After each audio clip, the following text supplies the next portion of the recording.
Halo pemirsa JPR TV dari Sabang sampai Merauke, dari Miangas hingga Pulau Rote. Bertemu kembali dengan saya Anggria Ratri dalam program Kominfo Newsroom.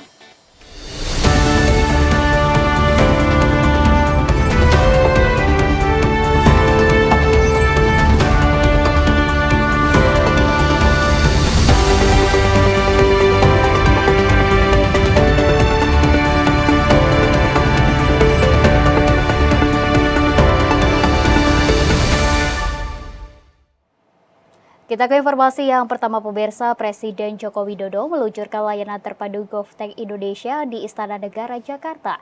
Presiden menegaskan kepada setiap instansi, kementerian dan lembaga pemerintah untuk berhenti membuat aplikasi baru dan mulai mengintegrasikan seluruh platform layanan publiknya ke dalam GovTech INA Digital.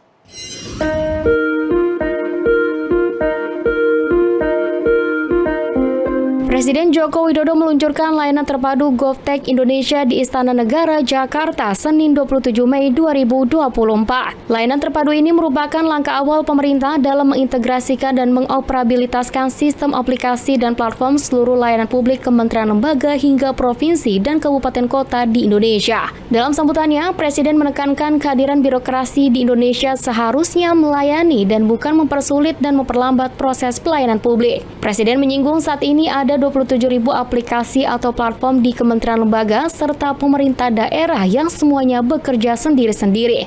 Dengan disatukannya pelayanan publik dalam INA Digital, Presiden menginstruksikan kepada setiap kementerian lembaga untuk berhenti membuat aplikasi baru dan mulai mengintegrasikan seluruh platform layanan publik ke dalam INA Digital. Presiden juga menambahkan dengan langkah integrasi ini akan menghemat anggaran hingga 6,2 triliun rupiah. Mulai tahun ini, sudah saya sampaikan di Januari yang lalu, mulai tahun ini berhenti membuat aplikasi baru. Mulai tahun ini berhentilah membuat platform baru. Stop. Karena tadi 27.000 aplikasi yang ada. Dan dengan mengucap Bismillahirrahmanirrahim, pada pagi hari ini secara resmi saya luncurkan GovTech Indonesia dengan nama INA Digital. Pemirsa, usai diresmikan secara langsung oleh Presiden Joko Widodo, Menteri Pendayagunaan Aparatur Negara dan Reformasi Birokrasi Abdullah Azwar Anas mengatakan government teknologi sebagai sistem terpadu pemerintah. Sebagai inisiasi tahap awal, 15 instansi siap mengintegrasikan layanan pada portal pelayanan publik dan portal administrasi.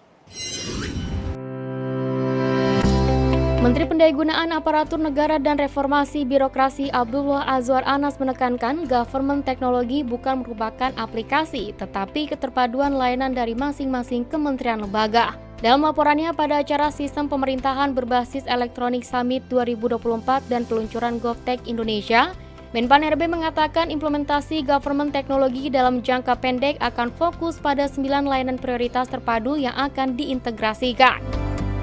Terdiri dari layanan kesehatan, pendidikan, bantuan sosial, identitas digital berbasis data kependudukan, layanan Satu Data Indonesia, transaksi keuangan, integrasi portal servis, layanan aparatur negara hingga pelayanan surat izin mengemudi yang dilakukan secara daring.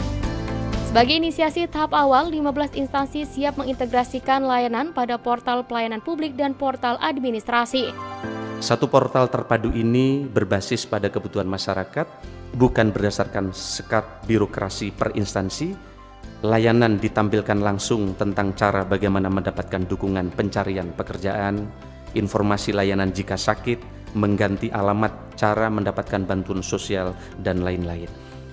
Bapak sekalian kami hormati, sebagai inisiasi tahap awal, 15 instansi siap mengintegrasikan Bapak Presiden layanan pada portal pelayanan publik dan portal administrasi pemerintahan. Untuk itu, pada kesempatan ini disaksikan oleh Bapak Presiden akan dilakukan penandatanganan 15 instansi untuk menandatangani komitmen yang akan memastikan capaian 5 bulan terakhir dapat dilanjutkan hingga peluncuran awal layanan terpadu triwulan ketiga tahun 2024 ini, serta memastikan keberlanjutan di masa yang akan datang. Selain itu, Azwar juga menyampaikan arahan Presiden tentang perlunya dilakukan terobosan-terobosan baru untuk semakin mengoptimalkan percepatan transformasi layanan digital pemerintahan Indonesia. Langkah strategis selanjutnya meliputi penguatan GovTech Indonesia secara berkelanjutan dan memperkuat tata kelola kelembagaan terkait koordinasi transformasi digital. Sementara itu, pemirsa, Menteri BUMN Erick Thohir memastikan layanan digital nasional melalui Government Teknologi Indonesia dapat mudah digunakan oleh masyarakat tanpa adanya komplikasi yang rumit.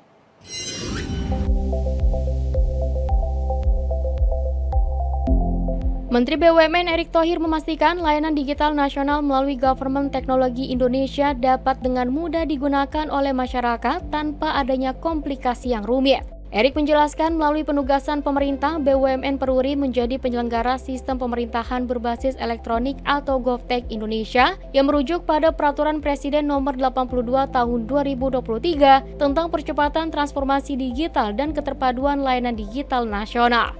Melalui GovTech, Kementerian BUMN dan Peruri juga terus berupaya mengakselerasi transformasi digital dan memberikan layanan publik pemerintah yang terpadu, solutif, dan transparan.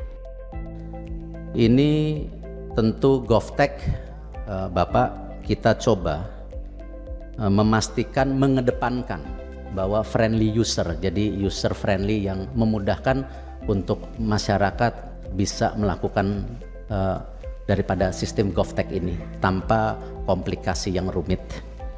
Dan juga ini merupakan perbaikan dan proses bisnis yang terpadu, transparan dan terukur, karena Bu Menkyu selalu bilang semua harus terukur, transparan, agar semua program-program yang Bapak luncurkan sebagai pimpinan negara bisa tepat sasaran dan tidak perlu dipertanyakan dan diperdebatkan lagi di kemudian hari.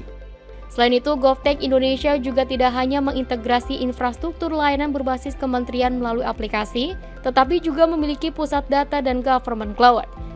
Salah satu wujud percepatan dari layanan integrasi GovTech adalah integrasi identitas kependudukan digital yang telah menggunakan SSO atau Single Sign-On untuk segala urusan pelayanan publik. Kita beralih ke informasi lainnya, pemirsa. Menteri BUMN Erick Thohir memperkenalkan IKN Nusantara kepada pengusaha internasional asal Uni Emirat Arab Muhammad Al-Labar.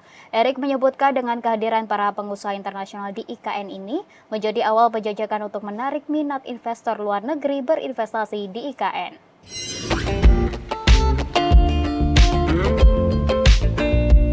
Menteri BUMN Erick Thohir bersama Kepala Otorita IKN mengajak pengusaha properti ternama Uni Emirat Arab Muhammad Al-Labar berkeliling untuk melihat langsung pengembangan IKN dan potensi investasi di IKN. Muhammad Al-Labar merupakan pendiri perusahaan Emaar Property, salah satu pengembang gedung pencakar langit tertinggi di dunia, Burj Khalifa.